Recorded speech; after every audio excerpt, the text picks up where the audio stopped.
آلہ وصحابہ وأہل بیتہ وذریاتہ اجمعین، اما بعد، فقد قال اللہ تبارک وتعالی فی کتابہ العظیم: اعوذ باللہ من الشیطان الرجیم، ومن یعش عن ذکر الرحمن نقیض له شیطانا فهو له قرین۔ وقال اللہ تعالی: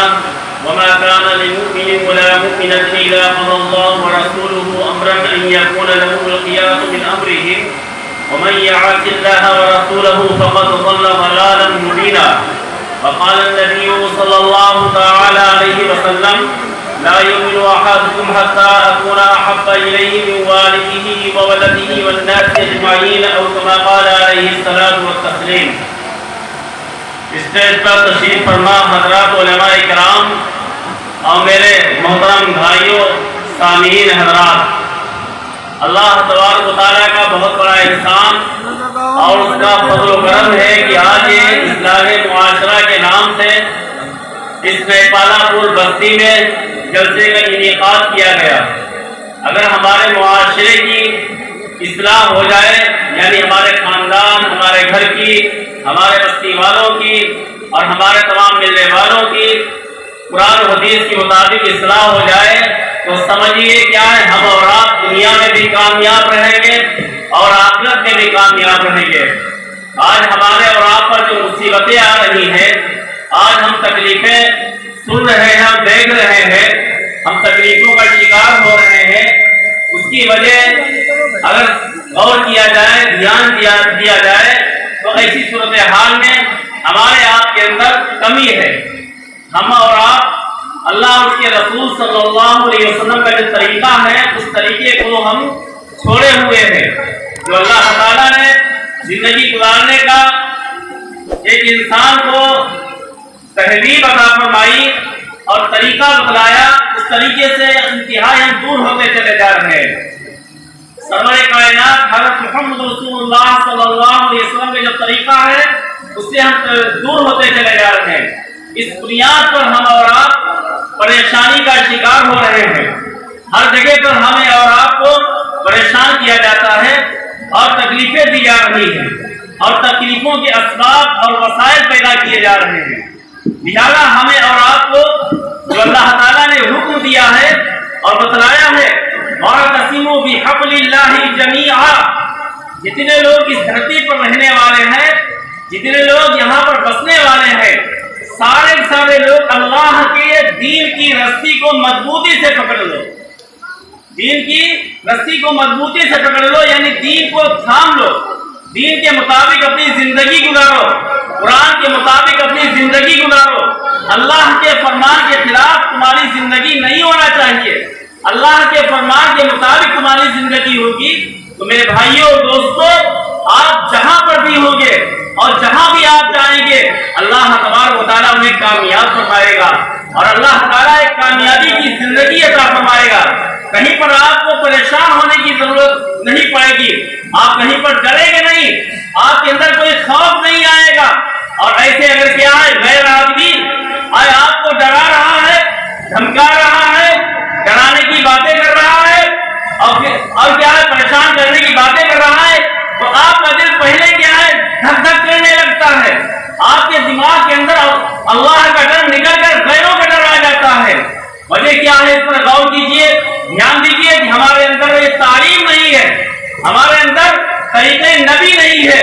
اگر ہمارے اور آپ کے اندر طریقے نبی آ جائے تو میرے بھائی اور دوستوں، کسی سے ڈرنے کی ضرورت نہیں، کسی سے خوف کھانے کی ضرورت نہیں۔ انشاءاللہ تعالی ہم اور آپ کامیاب رہیں گے۔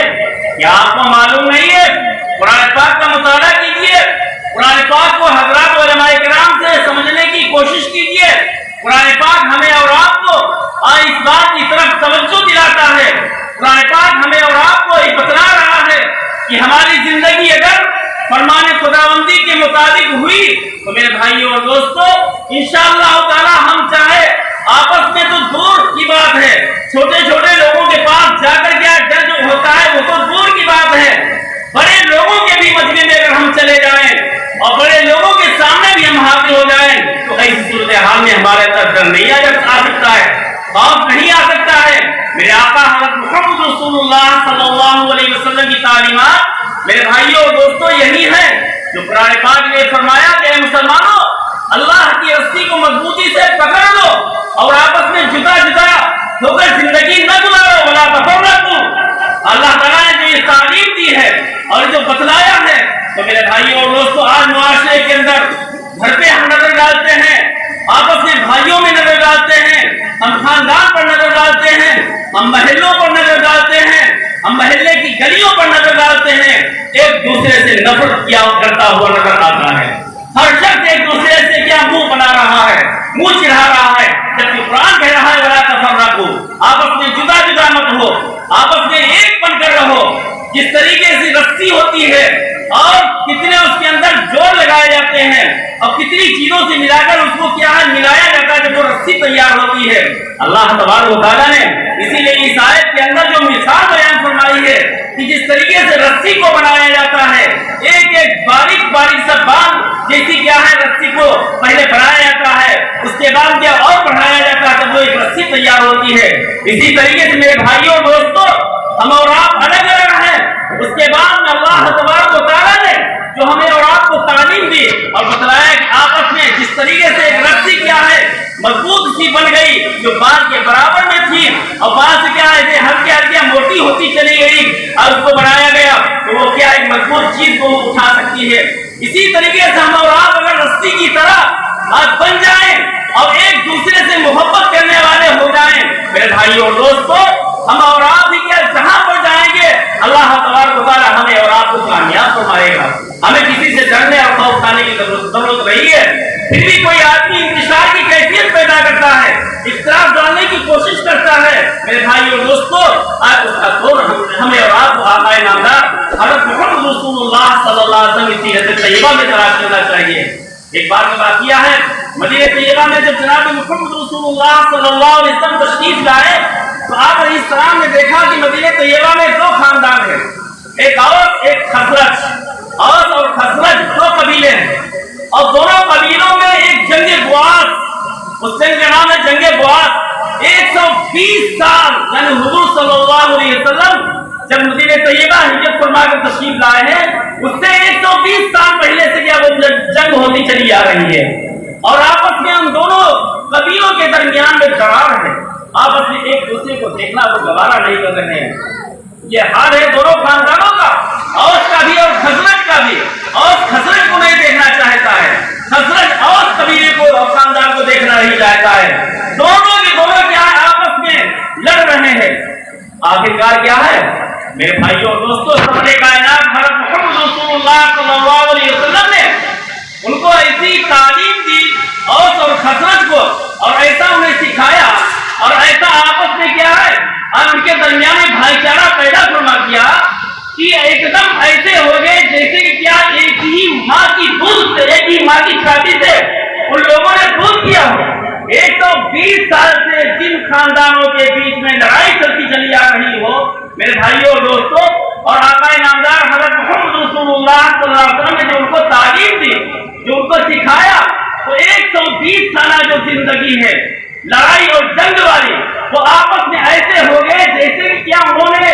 ایک ہی ماں کی چھاتی سے دودھ کیا ہو، آپس میں اتحاد کے ساتھ آپس میں محبت کے ساتھ زندگی گزارنے لگے۔ میرے بھائیوں اور دوستوں جب زندگی گزارنے لگے ان میں کیا یہودی ایک شماس ابن قیس یہودی تھا، شماس ابن قیس یہودی تھا، اس کو یہ دیکھنا گوارا نہیں ہوا کہ حضور صلی اللہ علیہ وسلم نے اوس اور خزرج کی جو لڑائی 120 سال سے چلتی چلی آ رہی ہے اس لڑائی کو حضور صلی اللہ علیہ وسلم نے ختم فرما دیا ہے، اس کو ختم جو تعلیم دی ہے وہ لڑائی ختم ہو گئی، وہ لڑائی پھر سے جاری ہونا چاہیے، آپس میں اتحاد ٹوٹنا چاہیے، آپس میں محبت ختم ہونا چاہیے۔ اس طریقے سے میرے بھائیوں اور دوستوں اوس اور خزرج کے درمیان میں شماس ابن قیس یہودی صفت رکھنے والا اس نے سوچا ان دراڑ پیدا کرتے ہیں، وہ موقع کی تلاشی میں ہمیشہ رہتا تھا۔ ایک بار دیکھا کہ مدینہ طیبہ میں باہر کے حصے میں یہ اوس اور خزرج آپس میں محبت کے گیت گا رہے ہیں اور یہ کہہ رہے ہیں کہ ہمارے اندر اللہ تبارک و تعالیٰ نے ایک ایسے نبی کو مبعوث فرمایا، ایک ایسے نبی کو ہمارے اندر بھیجا جس نے ہمارے اندر کی جو غلاظت تھی، جن کے اندر جو گندگی بھری ہوئی تھی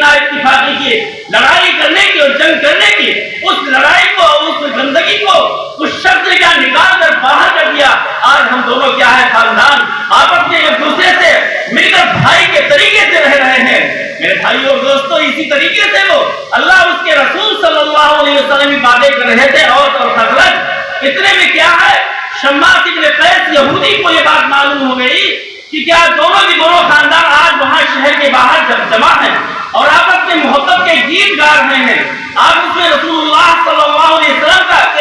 آنے کی اور آپ علیہ السلام کی آمد کی خوشیاں منا رہے ہیں۔ میرے بھائیوں اور دوستو، تو شماس ابن قیس یہودی پہنچا اور اس نے کہا کہ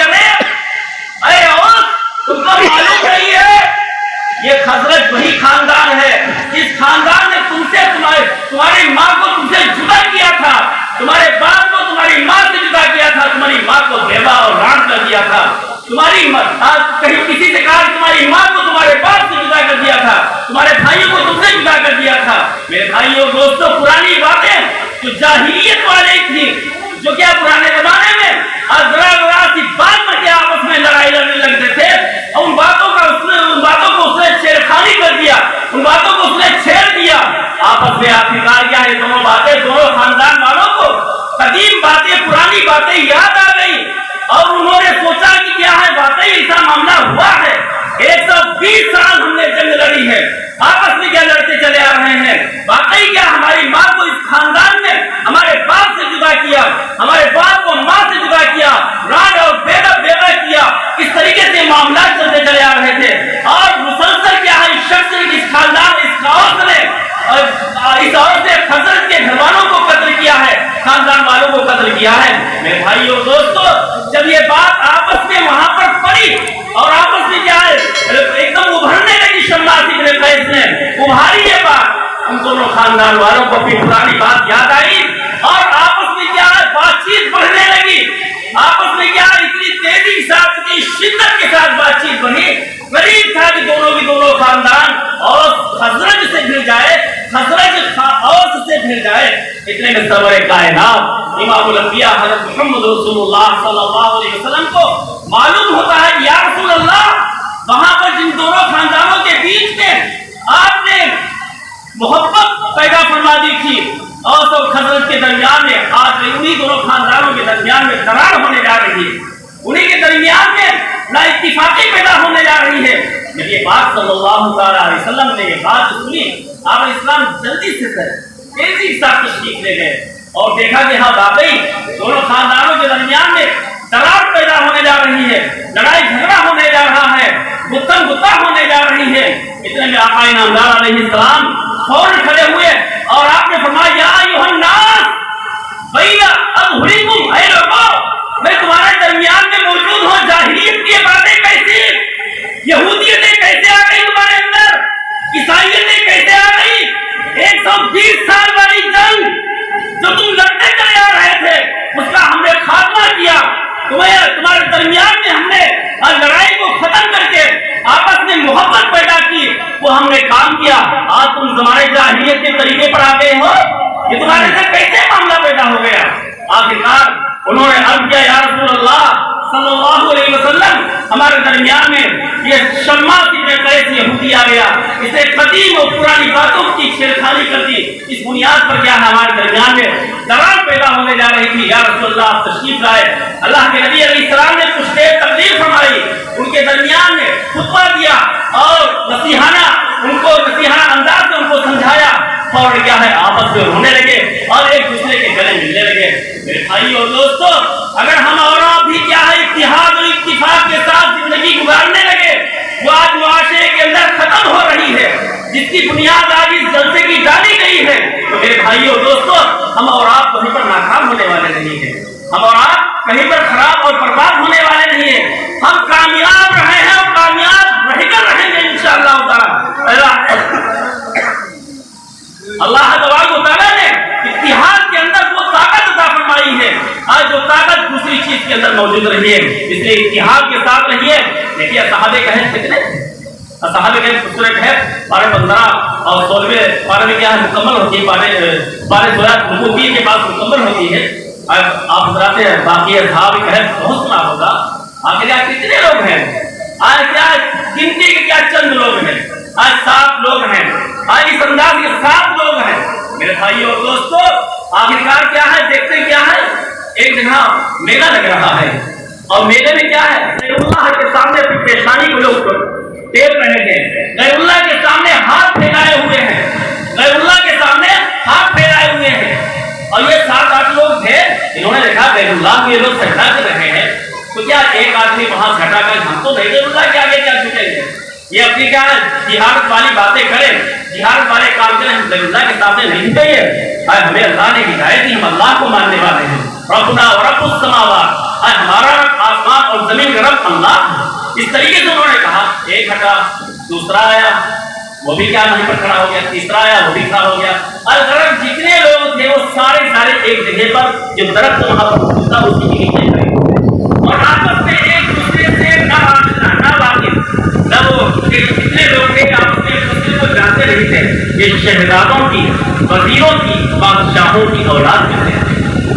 شہزادوں ہر معمولی آدمی نہیں تھے، شہزادوں اور وزیروں کی، بادشاہوں کی اولاد میں سے تھے۔ یہ سارے لوگ کنارے کھڑے ہوئے ہیں۔ لوگوں نے کہا کہ آپ کو یہاں پر کیا سجدہ عزت ہے؟ آپ کو کیا سجدہ عزت ہے؟ پیشانی کی عزت ہے؟ آپ کیا دعائیں نہیں مانگ رہے یہاں پر آ کے؟ اللہ کے سامنے دعائیں کیوں نہیں کر رہے؟ ہم تو ایک اللہ کو مانتے ہیں، ہم تو ایک اللہ کو مانتے ہیں، ایک اللہ کے سامنے ہم سجدہ کرتے ہیں، ایک اللہ سے دعائیں کرتے ہیں، اس کے علاوہ ہم نہیں مانگتے، اس کی وجہ سے کیا دعائیں کرتے ہیں؟ اس طریقے سے انہوں نے جواب دیا۔ ایسے ہلکے کیا اس زمانے میں بادشاہ تھا، اس پر کیا خبر پہنچ گئی کہ کچھ لوگ ہیں یہاں میلہ میں آئے ہوئے ہیں، وہ غیر اللہ کو سجدہ نہیں کرتے ہیں، صرف کہتے ہیں ایک اللہ کے سامنے اپنی پیشانی کو دیکھتے ہیں، اپنے ہاتھوں کو اٹھا کر کیا دعا مانگتے ہیں۔ آج اس طریقے سے کیا ان کا ایک معاملہ ہے، ان کا ایک مزاج ہے۔ بادشاہ تک پہنچ گئی، بادشاہ تک یہ بات خبر پہنچ گئی۔ بادشاہ نے ان لوگوں کو بلایا، نوجوان کے لوگ ہیں، ایسے کوئی ڈر نہیں کہ بادشاہ بلا رہا ہے، اور بادشاہ بھی کیسا ہے؟ وہ بھی مشرک، اللہ کے ساتھ شرک کرنے والا، اللہ کے ساتھ کفر کرنے والا، وہ بھی بادشاہ بھی ایسا دقیانوس جس کا نام مفسرین حضرات کہتے ہیں دقیانوس بادشاہ۔ دقیانوس بادشاہ کے سامنے حضرات پہنچے، بادشاہ نے کہا کہ کیا کیوں تم نے سجدہ نہیں کیا؟ کیوں تم نے اللہ کے سامنے دعائیں نہیں مانگی؟ یا بات ہمارے دربار میں بھی کیا سجدہ کیا جاتا ہے؟ سماج کی جگہ پر کیوں نہیں سجدہ کیا ہے؟ کہا اس لوگوں نے ساتھ دے دیا، اب ایسا نہیں ہوگا، ایسا نہیں ہوگا۔ رب السماوات والارض لن تدعوا من دونه إلها لقد قلنا إذا شططا هؤلاء هم اتخذوا من دونه آلهة لولا يأتون عليهم بسلطان بين ومن أظلم ممن افترى على الله كذبا۔ ہمارا رب اور تمام کائنات کا رب، جتنی اس کائنات پھیلی ہوئی ہے، جتنی ہماری معلومات میں ہے اور جتنی معلومات میں نہیں ہے، ساری کائنات کا خالق اور مالک ایک اللہ ہے۔ اس کے علاوہ ہم سجدہ نہیں کرتے ہیں، اس کے علاوہ کسی اور کو ہم رب نہیں جانتے ہیں، اس کے علاوہ ہم کسی اور کو نہیں ہم پکارتے ہیں۔ صاف طریقے سے کہاں پر ہے میرے بھائی اور دوستوں؟ کفرستان ہے اس کی پالیاں میں، کفر سے بھری ہوئی ہے، دائیں طرف بھی کافر، بائیں طرف بھی کافر، سامنے بھی کافر، پیچھے بھی کافر، اور ایک چند لوگ ہیں اس بڑے بڑے الفاظ نکالتے ہیں لن تدعوا من دونه إلها لقد قلنا إذا شططا۔ میرے بھائیو اور دوستو، اگر ہمارے آپ کی اصلاح ہو جائے، ہم اور آپ اللہ کے فرمان کے مطابق چلنے والے بن جائیں، اللہ کے رسول صلی اللہ علیہ وسلم کی جو سیرت طیبات ہے،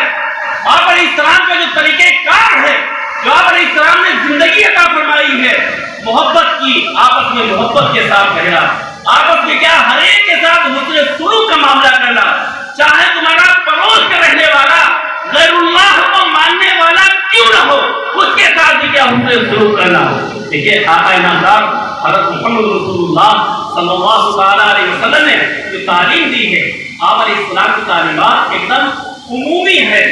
اس کے اندر کیا ہے؟ مسلم غیر مسلم کی قید نہیں ہے۔ اللہ کے نبی علیہ السلام نے ایک حدیث میں فرمایا جسے واللہ لا یؤمن واللہ لا یؤمن واللہ لا یؤمن، قیل ومن یا رسول اللہ، قال الذی لا یرى رجاله بوائقه، بخاری کی روایت ہے۔ اللہ کی قسم وہ آدمی مسلمان نہیں ہے،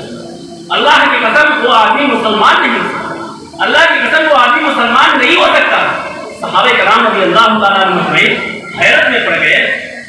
اور تعجب میں پڑ گئے کہ اللہ کے نبی علیہ السلام 3 بار قسم کھا رہے ہیں اور فرما رہے ہیں کہ وہ آدمی مسلمان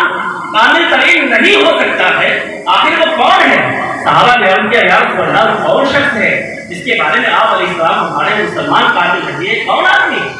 وہ کون آدمی؟ اللہ نبی علیہ السلام فرماتے ہیں الذی لا یأمن جارہ بوائقہ، وہ آدمی جس کا پڑوسی اس کی شرارتوں سے محفوظ رہے۔ پڑوس کا رہنے والا چاہے وہ مسلمان ہو، چاہے وہ کفر اور شرک کرنے والا ہو، کچھ بھی کرنے والا ہو، آقا انعامدار حضرت محمد رسول اللہ صلی اللہ تعالی علیہ وسلم کی تعلیم ہے اس کے ساتھ کیا سلوک کا معاملہ کرو، اس کے ساتھ اچھائی کا معاملہ کرو۔ یہ میرے آقا حضرت محمد رسول اللہ صلی اللہ علیہ وسلم کی تعلیمات ہیں۔ یہ تو کیا تاریخ سے جاہل ہیں، تاریخ سے ناواقف ہیں،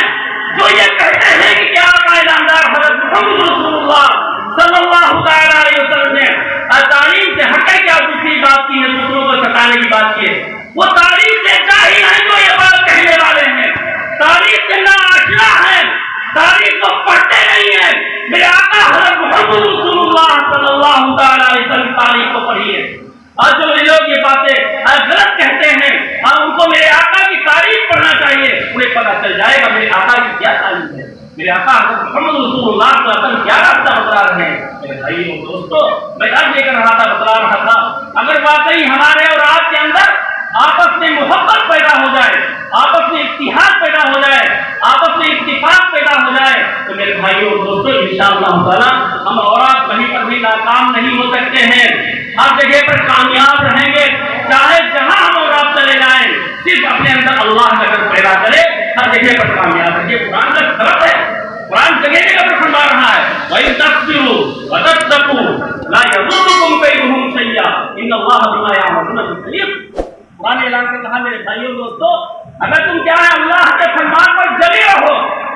اللہ کے فرمان پر تم جمے رہو میرے بھائیوں دوستو، اور اللہ سے ڈرتے رہو، تم کو کیا ہے جو لوگ نالائق اس دھرتی پر رہنے والے ہیں، جو لوگ تم کو ختم کرنے کی سازشیں کر رہے ہیں، جو لوگ اس صفحہ ہستی سے مٹانے کی باتیں کر رہے ہیں،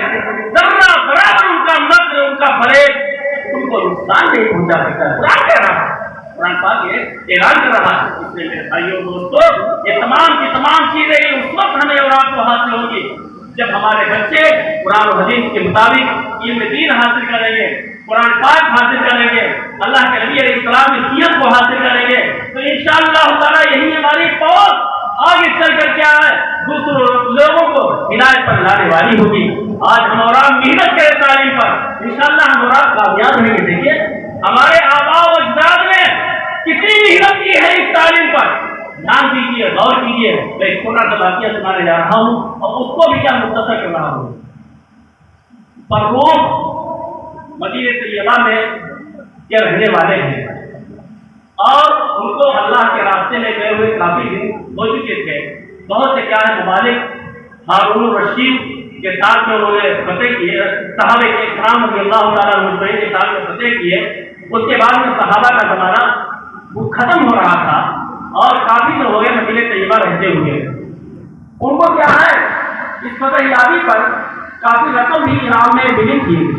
جس وقت یہ اللہ کے راستے میں نکلنے کے ارادے سے چلے، اس وقت ان کے پاس 30,000 اشرفیاں ہیں۔ فروخ کے پاس 30,000 اشرفیاں ہیں، یعنی سونے کے سکے 30,000۔ آج سے کیا ہے کروڑوں روپے سے اوپر نکل جائیں گے 30,000۔ تو بہرحال کتنی ہے؟ بیوی سے کہا کافی دن ہو گئے ہیں، 30 سال کی اس کی بھی جوانی ہے اور جوانی کے جوش میں کہہ رہے ہیں کہ اے میری بیوی یہ 30,000 اشرفیاں ہیں، ان اشرفیوں کو رکھیے اور میں جب اللہ کے راستے میں جا رہا ہوں وہاں سے میں واپسی کروں گا، ان 30,000 اشرفیوں کا حساب لوں گا۔ میری ماں اور بہنوں جو پردہ کے اندر بیٹھی ہوئی وہ بھی غور سے اس واقعے پر سنے دھیان دیں۔ آج ٹھیک کہا کہ آپ جا رہے ہیں اس حالت میں، میرے پیٹ میں تو بچہ ہے۔ اور بیوی کیا بولی میرے پیٹ میں تو بچہ ہے، میں حمل سے ہوں، مجھے کس پر چھوڑ کر جا رہے ہیں؟ ارے گھبراتے کیوں ہوں؟ یہ 30,000 اشرفیاں ہیں، اسی میں سے خرچ کرنا مجھے جو ضرورت پڑے۔ کہا اچھی بات نہیں صاحب، وہ ہمارے آج تک یہ مائیں اور بہنیں ہوتی ہیں لاؤ یہ زیور بنواؤ، یہ کیا ہے کپڑے بنواؤ، ایسا نہیں کیا ہوا۔ آخر کار کیا فروخت چلے گئے، 1 مہینہ ہوا، سال ہو گیا، 2 سال ہو گئے، ادھر بچے کی پیدائش بھی ہو گئی، بچے کی پیدائش بھی ہو گئی۔ الغرض کا 30 سال ہو گئے، 30 سال اللہ کے راستے میں ایک دن سے لگا کر سوچتے سوچتے اور اللہ کے راستے میں کامیابی حاصل کرتے کرتے، جدوجہد کرتے کرتے مجاہدہ کرتے 30 سال ہو گئے اللہ کے راستے میں نکلے ہوئے۔ اب یہ 30 سال کے بعد آتے ہیں، آپ اندازہ لگائیے، آپ سوچیے اگر کیا ایک ہی شہر انہوں نے کیا مجاہدہ کرتے ہوئے فتح حاصل کی ہوگی، کم سے کم 30 تو شہر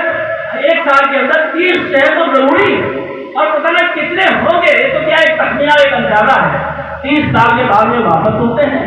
اور واپس ہونے کے بعد میں اپنے گھر کی مدینہ طیبہ کی طرف، رات کا وقت ہے، سناٹا چھایا ہوا ہے، کنڈی کھٹکھٹائے ہوئے بغیر گھر کے اندر کیا ہے گھستے ہوئے جا رہے ہیں، گھر کے اندر گھستے ہوئے جا رہے ہیں، اتنے میں کیا گھر سے کڑیل جوان نظر آتا ہے، اور کڑیل جوان آگے کیا ہے فروخ سے ملاقات ہوتا ہے، ہائے بندے خدا تو میرے گھر کیسے آ گیا، تیری ہمت اور جرأت کیسے ہوئی؟ قرآن کہتا ہے یا ایھا الذین آمنوا لا تدخلوا بیوتا غیر بیوتکم حتی تستأنسوا وتسلموا علی اہلھا ذلکم خیر لکم لعلکم تذکرون فإن لم تجدوا فیہا احدا فلا تدخلوها حتی یؤذن لکم وإن قیل لکم ارجعوا فارجعوا۔ اس طریقے سے قرآن اعلان کر رہا ہے کہ اگر اپنے گھروں کے علاوہ کسی اور کے گھر میں جانا چاہو تو پہلے کیا سلام کرو، آواز تو اجازت چاہو تب کیا گھر میں داخل ہو، اگر وہاں اجازت نہ ملے یا وہاں کوئی نہ ملے واپس چلے آؤ۔ قرآن کا حکم ہے تو کیا ہے بغیر دستک کیے ہوئے، بغیر کنڈی کھٹکھٹائے ہوئے، بغیر آواز دیے ہوئے، بغیر سلام کیے ہوئے وہ کڑیل جوان فروخ سے کہہ رہا ہے کہ تم داخل ہوئے، تمہاری ہمت اور جرأت کیسے ہے؟ اب فروخ نے سوچا کہا گیا اس مکان کو تو ہم ہی نے بنایا ہے، ہمارا ہی بنایا ہوا ہے، 30 سال پہلے یہاں سے کیا ہے اس مکان کو بنا کر اپنی بیوی کے حوالے کر گئے تھے، اور اس جوان کے نام میرا مکان ہے۔ اب آپس میں کیا بات چیت، جوان کہہ رہا میرا مکان، بڑے میاں کہہ رہے میرا مکان، اور دونوں کیا آپس میں کیا ہے اور بات چیت تیزی کے ساتھ بڑھ رہی ہے۔ اتنے میں کیا ہے جب آوازیں گونجنے لگی دونوں باپ بیٹوں کی، ابھی باپ بیٹے سے آشنا نہیں ہوا اور بیٹا باپ سے کیا ہے واپس نہیں ہوا، دونوں کے درمیان میں کیا اجنبیت ہے، دونوں کے درمیان میں اجنبیت کا پردہ حائل ہے، ایک دوسرے سے واقف ہے نہیں، آپس میں کیا تیزی کے ساتھ بات چیت ہونے لگی۔ اتنے میں کیا محلے کے اندر جو حضرات کو فقہاء کرام علماء دین محدثین حضرات رہ رہے تھے وہ تیزی کے ساتھ دوڑتے ہوئے آئے کہ ہمارا شیخ جو رفیہ ہے یہاں ان سے کیا بات چیت ہو رہی ہے بڑے میاں سے، انہوں نے آگے کیا ہے کہا بھائی ایسا ہے، بڑے میاں سے کہا یہ فروخ سے کہا فروخ بھائی میرے ساتھ چلیے آپ ہمارے ساتھ رہیے، پھر صبح ہوگی اس وقت آپ کو فیصلہ کر دیا جائے گا، آج پہلے آپ کا مکان جو جوان کہہ رہے کہ ہمارا مکان، آج دونوں کے کیا آپس میں فیصلہ دے دیا جائے گا، اچھی بات۔ اب اس لیے کیا فروخ جب گھر سے نکلتے کہتے یا اللہ، یہ کیا آواز نکالی اور دل و زبان سے وہ دل سے نکلتی ہوئی زبان پر ظاہر ہوئی اور آسمان کی طرف سے فروخ نے کہا یا اللہ اس مکان کی دیواروں کو میں نے ہی تو چنا تھا آج سے 30 سال پہلے، اس مکان کو ہم ہی تو بنایا تھا، اے اللہ ہم ہی کو اس مکان سے آج نکالا جا رہا ہے، یہ کیا طریقہ ہے؟ اے اللہ تو رحم فرما، یہ ہمارا مکان ہے، ہمارے مکان سے نکالا جا رہا ہے۔ اتنے میں کیا ہے کوٹھی پر بیوی آرام فرما رہی تھی، بیوی کے کان میں آواز 30 سال پرانی یاد آ گئی، ارے یہ تو میرے شوہر، یہ تو میرے کیا شوہر ہے، اور ربیہ کہا ربیہ بیٹا جاؤ تمہارے ابو جان ہے، آج 30 سال کے بعد یہ واپس آئے ہیں، ان کی خوشامد کرو، ان سے معافی مانگو، تم ان کے ساتھ تیزی کے ساتھ پیش آئے ہو، اور جلدی ان کو واپس لے کر آؤ۔ اچھی بات، فوراً کیا ہے ان کو واپس لایا گیا،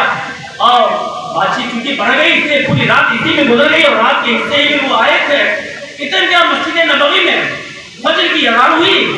اور فجر کی اذان ہوتے ہی ربیہ نے اپنا جبہ اور قبہ پہنا مسجد نبوی تشریف لے گئے۔ اس کے بعد فروخ کیا ناشتہ کر رہے تھے، بیوی نے پیش کیا ان کے سفر سے جو واپسی کی، کہا ناشتہ حاضر ہے کھائیے پیجیے، کھا رہے ہیں اور پھر ہے، اتنے میں کو یاد آ گیا، کہا کہ 30,000 اشرفیاں اے میری بیوی، بات کو غصہ تو تھا ہی بھائی، گھر سے نکالا جا رہا تھا، کہا اے میری بیوی میں نے تجھے چلتے وقت 30,000 اشرفیاں دی تھی، ان اشرفیوں کا حساب دے، ان اشرفیوں کا حساب دے، بیوی سے کہہ رہے ہیں۔ بیوی نے کہا بڑا صبر تو کیجیے، چائے پی لیجیے، کھانا تو کھا لیجیے، ناشتہ کر لیجیے،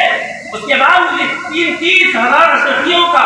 ایک ایک اشرفی کا میں آپ کو حساب دے دوں گا۔ اچھی بات، اتنے مسجد نبوی میں اذان ہوئی، یہ بھی کیا مسجد نبوی تشریف لے گئے اور وہاں جا کے نماز پڑھی، نماز پڑھنے کے بعد میں کیا حضرت ربیعۃ الرائے رحمہ اللہ تعالیٰ ان کے بیٹے کا نام تھا جو ابھی اجنبی ہے آپس میں، وہ ربیعۃ الرائے اپنے مسند حد حدیث پر بیٹھے اور وہاں پر درس دینے لگے بیٹے کا حضرت امام مالک، حضرت امام ابو حنیفہ اور دیگر بڑے بڑے فقہاء کرام اور محدثین جو اس زمانے کے اندر تھے، سارے ان کے بیٹے کے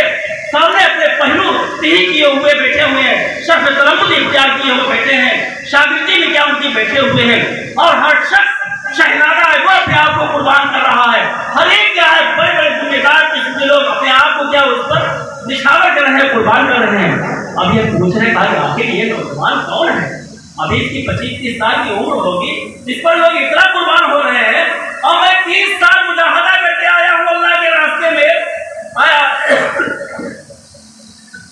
مدینے کے اندر میری کوئی خیر خبر لینے بھی نہیں آیا، بلکہ الٹا مجھے میرے گھر سے نکالا جا رہا تھا، یہ حال تھا۔ پوچھا یہ کون ہے؟ کہا کہتے ان کو معلوم نہیں ہے یہ کیا ہے؟ رئیس المحدثین ہیں، یہ ربیعۃ الرائے ہیں۔ کہا اچھا کس کے بیٹے ہیں؟ کہا کہ زیادہ ہمیں معلوم نہیں، لوگوں نے جو پیچھے بیٹھے ہوتے انہوں نے بتایا اتنا معلوم ہے اس کے باپ کا نام فروخ ہے،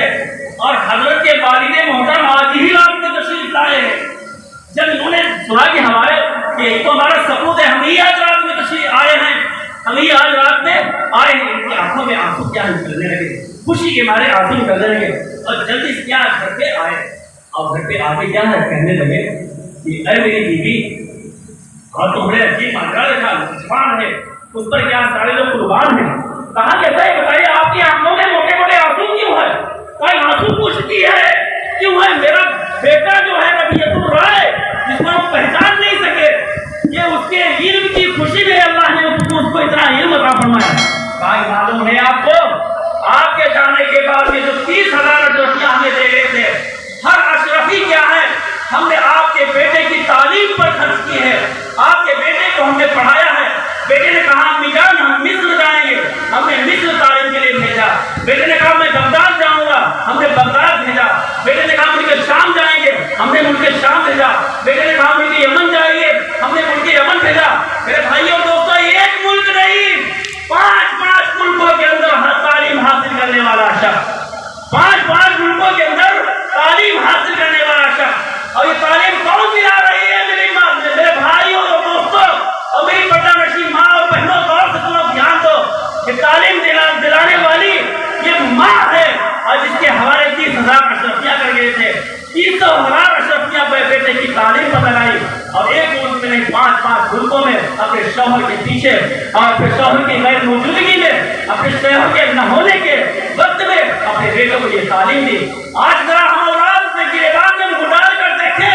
اپنے بچوں کو ہم کیا تعلیم دے رہے ہیں۔ ہمارا بچہ ہے ہمارے سامنے موبائل لیے ہوئے کھیل رہا ہے، موبائل کے اندر گندی اور غلیظ چیزیں سامنے نظر آتی ہیں، ان چیزوں کا بچہ نظر میں ڈال رہا ہے۔ تو میرے بھائیوں اور دوستوں اور میری ماں اور بہنوں، یہ بچے کیا تعلیم حاصل کریں گے؟ یہ کیا ان کے اندر اللہ کے نبی علیہ السلام کا طریقہ آئے گا؟ کیا ان کے اندر سیرت نبی صلی اللہ علیہ وسلم کی آئے گی؟ اس لیے آج یہ عہد کیجیے، آج یہ ارادہ کیجیے، یہ آج میں مسلم کر لیجیے کہ انشاءاللہ تعالی آج جو اصلاح معاشرہ سے پیغام دیا جا رہا ہے، جو ایک جلسے سے پیغام پہنچایا جا رہا ہے، آج حضرات علماء دین ہمارے اور آپ کے بیچ میں موجود ہیں، ان کے ذریعے سے ہمیں اور آپ کو باتیں جو پہنچ رہی ہیں ان پر ہم ضرور عمل کریں گے۔ اپنے بچوں کو اعلیٰ درجے کی علمی تعلیم، دینی تعلیم ہم سکھلائیں گے جس سے ہمارے بچے گمراہ ہوں، اور ہم ہی نہیں صرف ہم پڑھ لیں، اپنے کیا پڑوس کے بچوں کو، اپنے محلے کے بچوں کو، اپنے رشتے دار کے بچوں کو، ہر ایک کے ساتھ کیا ہم ان سے سلوک کرتے ہوئے ان کو ہم توجہ دلائیں گے۔ ایک معاشرہ ایک بہترین معاشرہ بنے گا، ایک بہترین یہ زندگی بنے گی، انشاءاللہ تعالیٰ ہم کامیاب رہیں گے۔ اس لیے ضروری ہے ہم اور آپ ان باتوں پر عمل کرنے والے بنے۔ اللہ تبارک و تعالیٰ اپنے فضل و کرم سے ہم سب کو ان باتوں پر عمل کی توفیق نصیب فرمائے، پورے طریقے سے اللہ ہم سب کی حفاظت فرمائے۔ وآخر دعوانا ان الحمد للہ رب العالمین۔